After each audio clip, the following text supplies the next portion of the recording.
En esta ocasión vamos a hablar de los tipos de redes.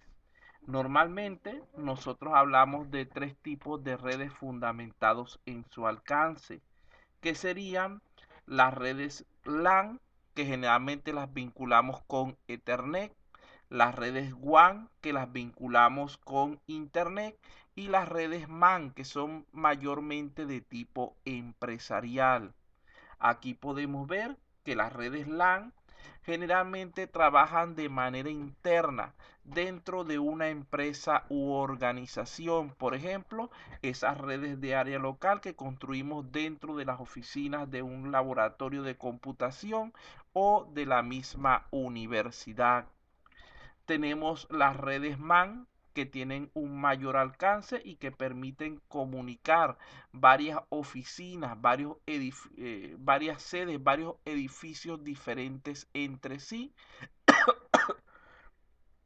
por lo general dentro de una misma ciudad. Y tenemos lo que serían las redes WAN, que son de alcance global. En esta categoría entra el Internet, que nos permite comunicarnos con terminales en cualquier lugar del mundo. Como pueden ver, el alcance es sumamente diferente. Aquí podemos incluir un tipo de red adicional, que sería la red PAN o red personal. En este caso, estamos hablando normalmente de redes Bluetooth. Como ustedes saben, si ustedes trabajan con una red de este tipo, el alcance es sumamente limitado. Si se alejan unos pocos metros del origen de la señal, ya pierden la conexión. Esos son los tipos de red que se incluyen dentro de lo que es las redes personales. Cuando hablamos de redes LAN, normalmente estamos hablando de redes que tienen un alcance entre 100, 150 metros, dependiendo de ciertos repetidores y ciertos dispositivos que podemos usar. Tal vez podría ser un poco más. Cuando hablamos de las redes MAN, normalmente estamos hablando de redes de alta potencia, cuyo alcance es de 50 kilómetros aproximadamente, es decir, toda una ciudad grande. Y finalmente, cuando hablamos de redes WAN, estamos hablando de redes de alcance mundial. Por ejemplo, tendríamos las redes satelitales celulares y las redes de internet. Vean que podemos comunicarnos con personas en cualquier parte del mundo sin tener que desplazarnos físicamente para ello. Por otra parte, se recuerdan que habíamos visto varias topologías de redes. De estas topologías surgen algunas redes que podemos considerar a veces mixtas o que poseen funciones específicas. Entre ellas tendríamos primeramente el modelo peer-to-peer, P2P, el cual no es otra cosa sino una combinación entre una red estrella y una red de tipo malla, en la cual no existen clientes ni servidores de carácter fijo, sino una serie de puntos de intersección en los que coinciden los diferentes ordenadores y dispositivos conectados a la red, llamándole a estas intersecciones como nodos. Estos equipos tienden a comportarse como iguales entre sí, pudiendo pasar a funciones de cliente o servidor dependiendo de la necesidad. Es decir, el equipo que está en la parte superior, supongamos que tiene una información específica y que la necesita el que está en la parte inferior. Allí ese equipo de arriba funcionaría como servidor y el de abajo como cliente. Pero si después el equipo que está a la izquierda necesita la misma información, él puede obtenerla de cualquiera de los otros dos, los cuales podrían trabajar como servidores tanto de manera simultánea como de manera independiente para proveer dichos datos. tenemos también las redes tipo cliente-servidor. Estaríamos hablando en este caso de una red tipo estrella, pero con un software que le permite realizar funciones específicas, donde decimos que el servidor va a ser un nodo especializado que forma parte de la red y que se encarga de proveer servicios a otros equipos, a los cuales denominamos clientes. Entre estos equipos, entre estas como servicios, tendríamos principalmente lo que es la gestión de archivos, donde se permite a los usuarios de los equipos terminales almacenar y acceder a contenidos que se encuentran dentro del equipo servidor. Y tendríamos lo que serían los servicios de aplicaciones, donde el equipo servidor se encarga de realizar ciertas tareas en beneficio del usuario final. Vean que en la red de estrella simple realmente el computador central no tiene ninguna función específica en beneficio del usuario, sino simplemente hace de intermediario para dejar pasar los contenidos de los otros equipos. En cambio, en este modelo cliente-servidor, ese equipo central está dotado con configuraciones adicionales que permiten un mayor aprovechamiento de la red, pero al mismo tiempo que requieren que el mismo tenga una mayor potencia. Es posible también, en este caso, que un computador cumpla simultáneamente tanto funciones de cliente como de servidor.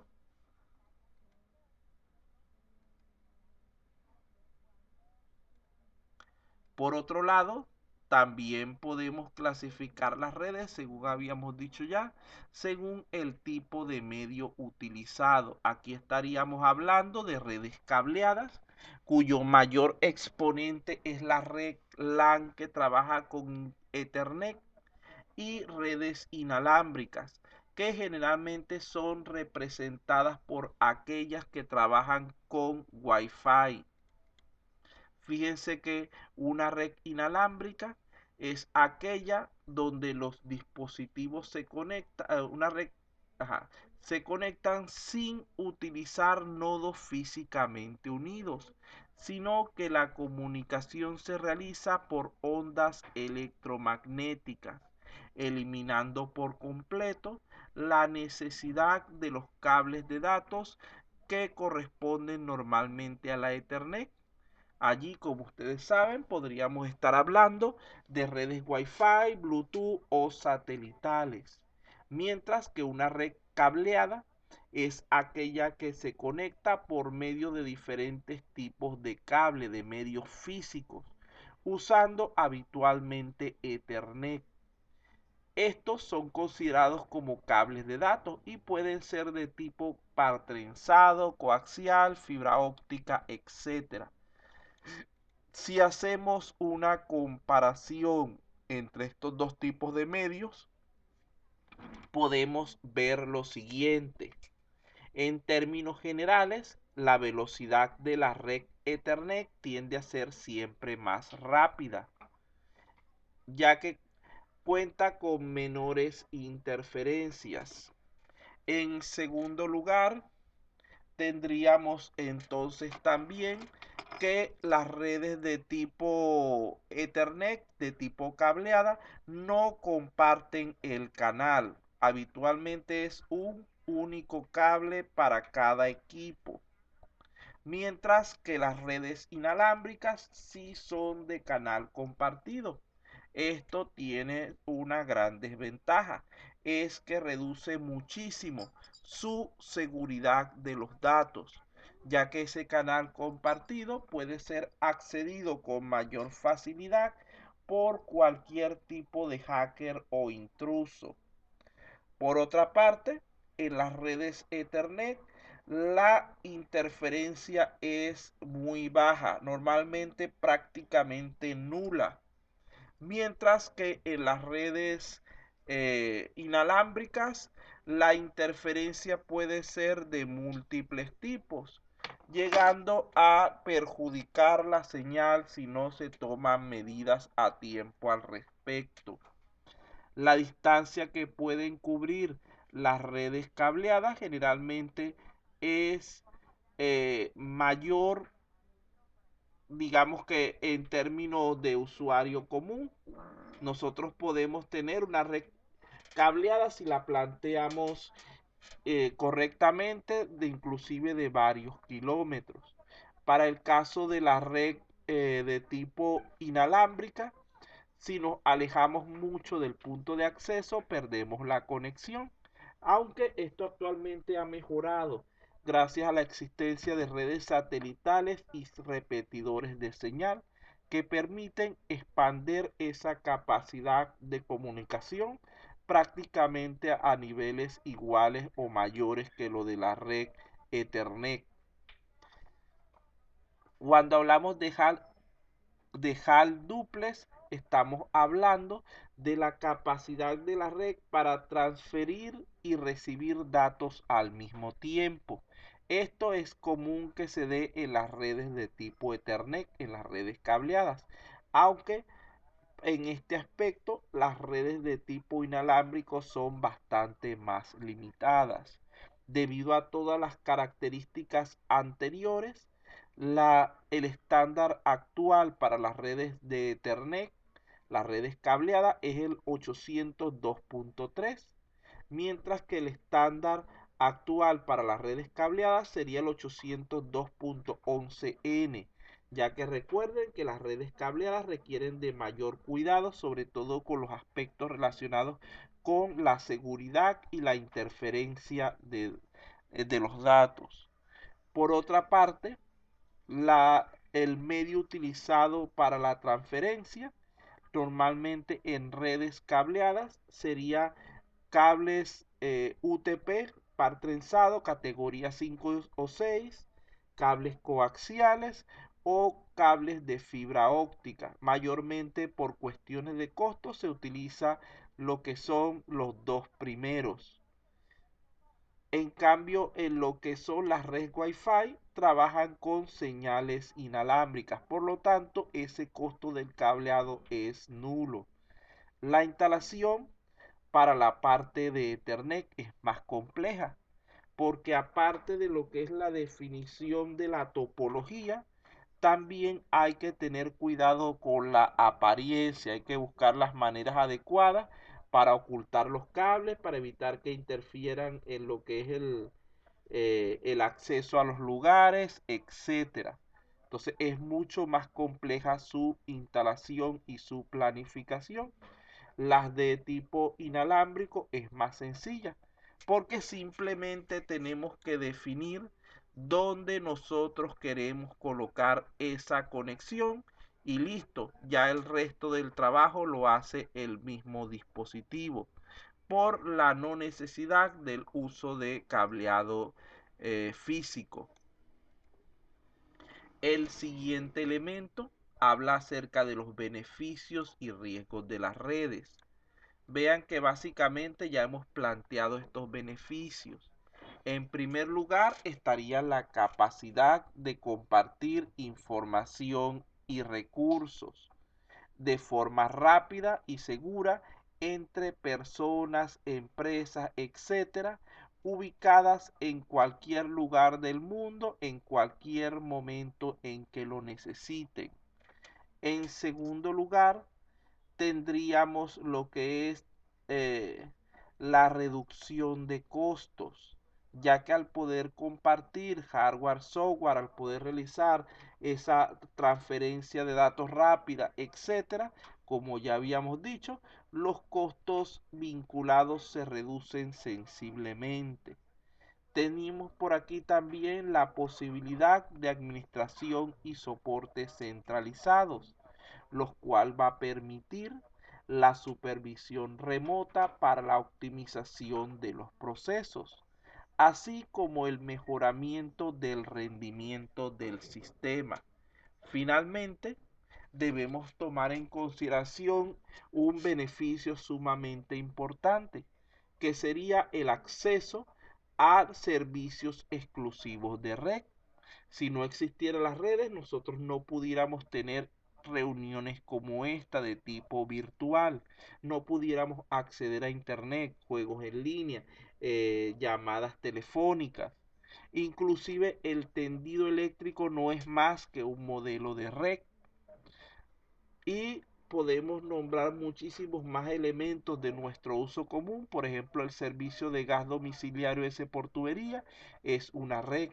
El servicio de agua es una red realmente, que cuenta con sus servidores, con todos los elementos que hemos nombrado, solamente que en vez de transportar datos, transportan otro tipo de elementos.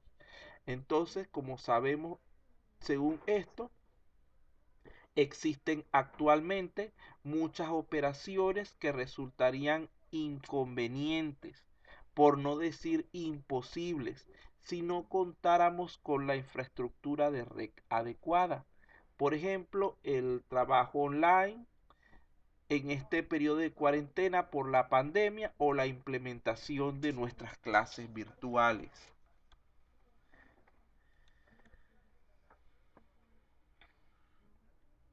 Ahora bien, nos tocaría hablar, ya estamos llegando al final, no se preocupen muchachos, vamos a ver, al final vemos a ver cualquier interrogante que tengan, cualquier cuestión y damos por concluida nuestra clase una vez que hayamos hecho dicha revisión. Pero ya estamos terminando, falta poquito.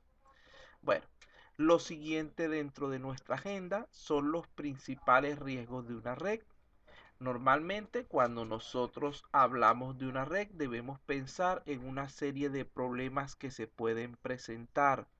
En primer lugar, tendríamos la intrusión, que es aquella que se produce cuando ciertos individuos entran ilegalmente al sistema sin ser detectados, logrando ser capaces de utilizarlos e incluso en ciertos casos de modificarlos como si fueran el usuario legítimo. Aquí podemos hablar, por ejemplo, de la clonación de tarjetas de débito y crédito, de lo que es el acceso no autorizado a cuentas de Facebook, de WhatsApp, de correo electrónico, Mercado Libre, etcétera. Vean que en ese caso nosotros no nos percatamos de que la persona ha accedido a nuestra cuenta hasta después de que vemos los daños que ya ha realizado. Entonces, esta es una de las formas que podemos ver de riesgo de una red. En segundo lugar, tendríamos el rechazo de servicios, que es a lo que también podríamos llamar saturación. En este caso, el atacante logra que el usuario legítimo no pueda acceder a los servicios para los cuales ha sido autorizado, dañando o sobrecargando la red, es decir, produciendo una reducción del rendimiento.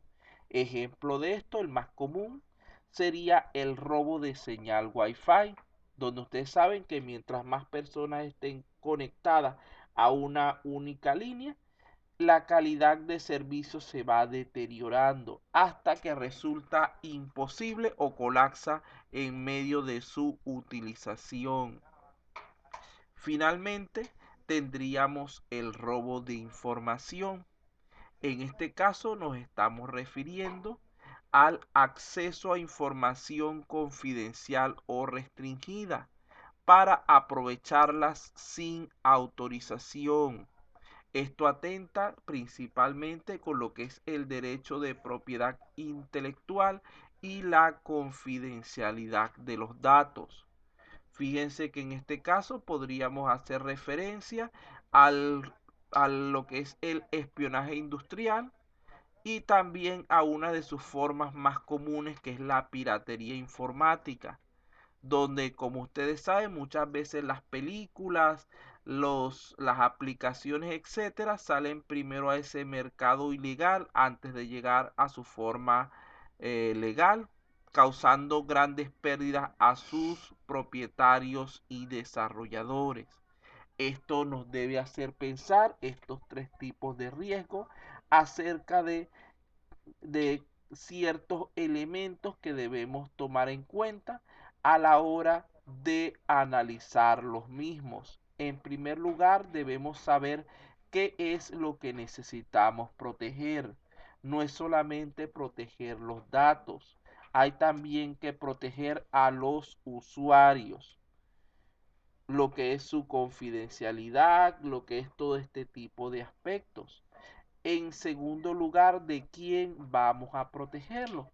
Muchas veces nos limitamos a pensar que la protección de la red debe ser simplemente para ataques externos, sin darnos cuenta que los peores ataques pueden provenir de nuestro entorno interno.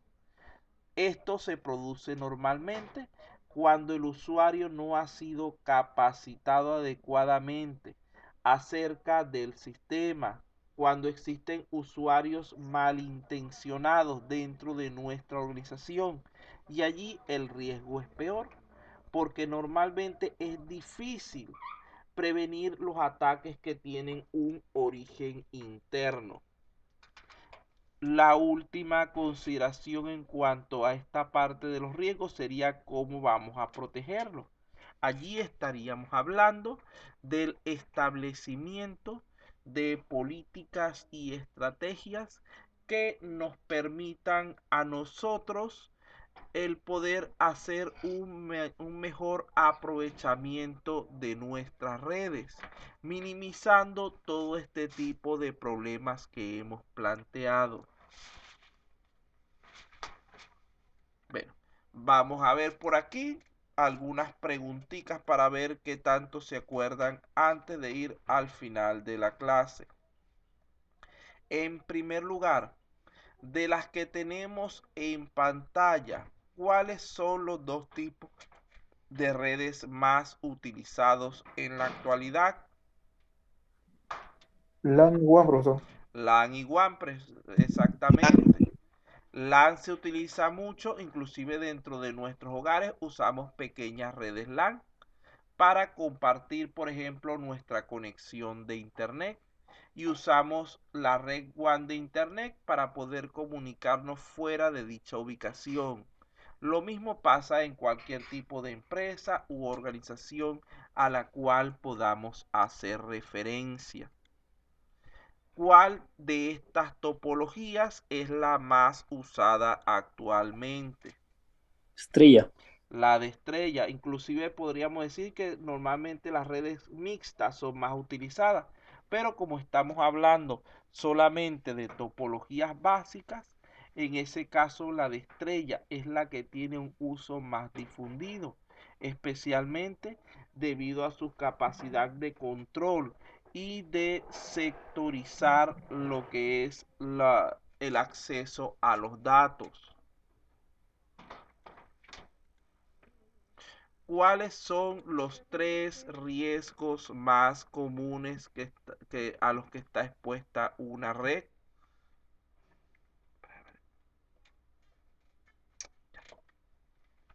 Los acabo de nombrar ahorita. Ataque de Intrusión. Intrusión, rechazo de servicio, robo de información. Muy bien, esos son precisamente, y siempre esos riesgos siempre los pregunto en el examen, así que deben estar pendientes. Primero tenemos, bájale. Primero tenemos la intrusión. Ahí estamos hablando de un riesgo que se produce cuando un usuario no autorizado accede al sistema como si fuera otro usuario que sí tiene permitido el acceso y utiliza el sistema como esa persona, produciendo cualquier tipo de alteración o daño, bien sea para el mismo usuario o para el sistema en general. Por ejemplo, ahí tendríamos ese caso de lo que es las clonaciones de tarjeta o lo que es la cuestión de clonación de cuenta de cualquier tipo que tengamos en internet. Tenemos también lo que es la saturación o rechazo de servicios, que es cuando el usuario se conecta a nuestra red para aprovechar de nuestros recursos sin la autorización debida. Esto hace que el rendimiento se reduzca significativamente, lo cual es bastante incómodo, bastante desagradable para el usuario, llegando incluso en ciertos casos a provocar que la red se colapse. Y tendríamos entonces lo que es el robo de información, que es cuando un usuario accede a datos confidenciales y los aprovecha en beneficio propio. Allí habíamos dicho que está atentando contra lo que es la propiedad intelectual y lucrándose a costillas de las personas que realmente han realizado el trabajo correspondiente a eso. Imagínense que ustedes desarrollen un software para X función, lo tengan almacenado en su computador y algún hacker de alguna manera se conecte a su computador y robe lo que es ese software.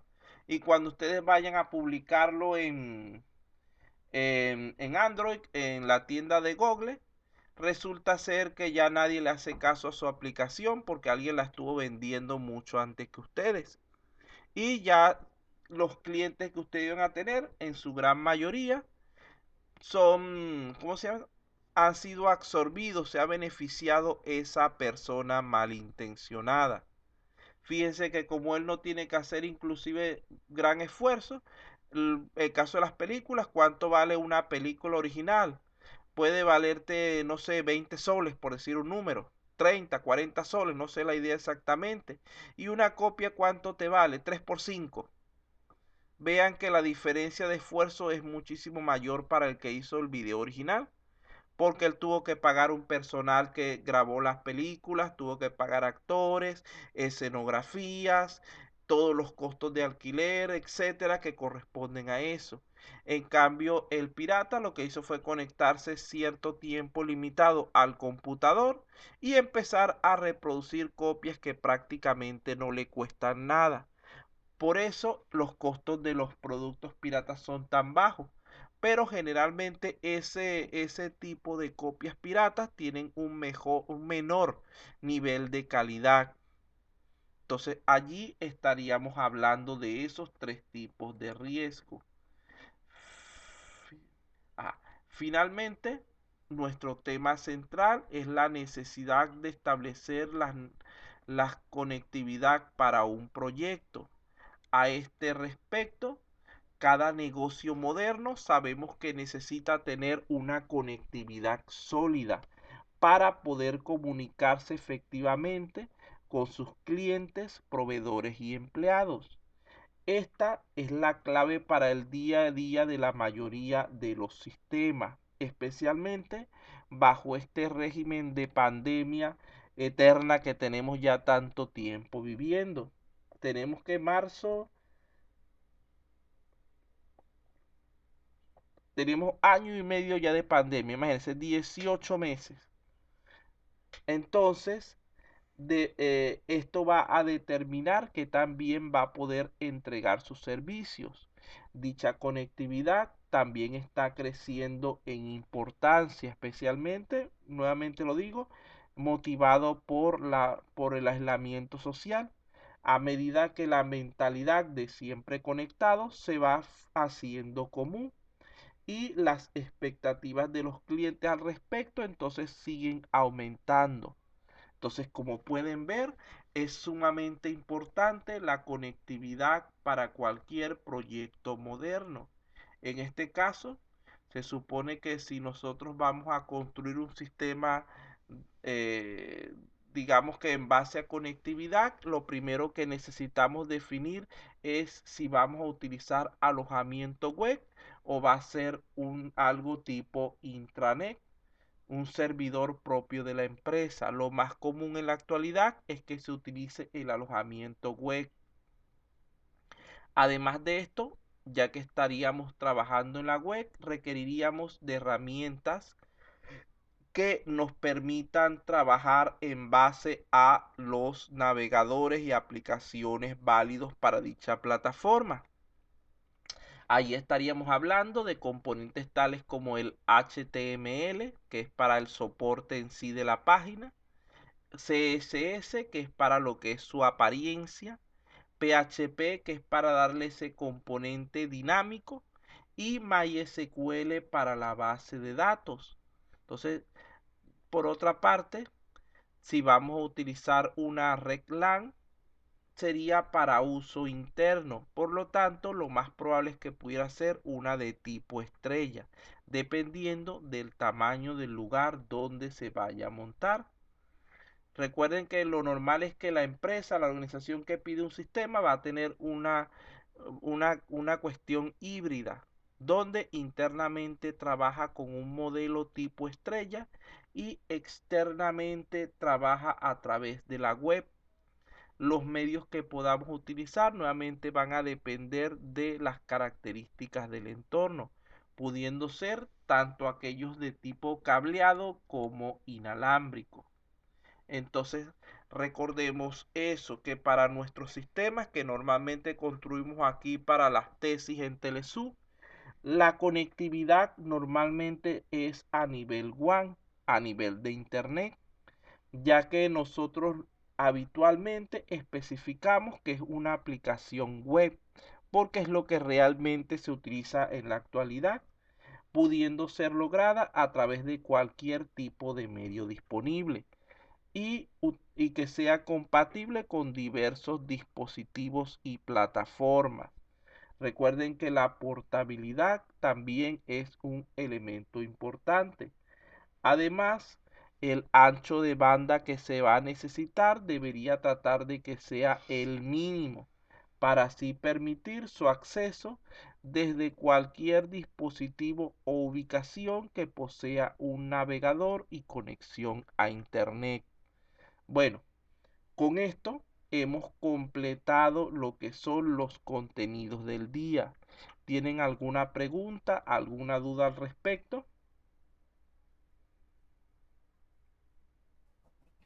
Profesor, disculpe, profesor, soy alumno de Díaz Ramos, un poco tarde ingresado, profesor, pero Sí, si sí, me no se considera en la preocupe. lista, Ya profesor. lo, ya lo, ya lo, ya lo tomé en cuenta, no se Muy preocupe. amable. Me demoré bastante. Y gracias, profesor. No, no se preocupe. Bueno, de todas maneras, respecto a los contenidos, ¿hay alguna duda? ¿Requieren que se les aclare algún aspecto específico?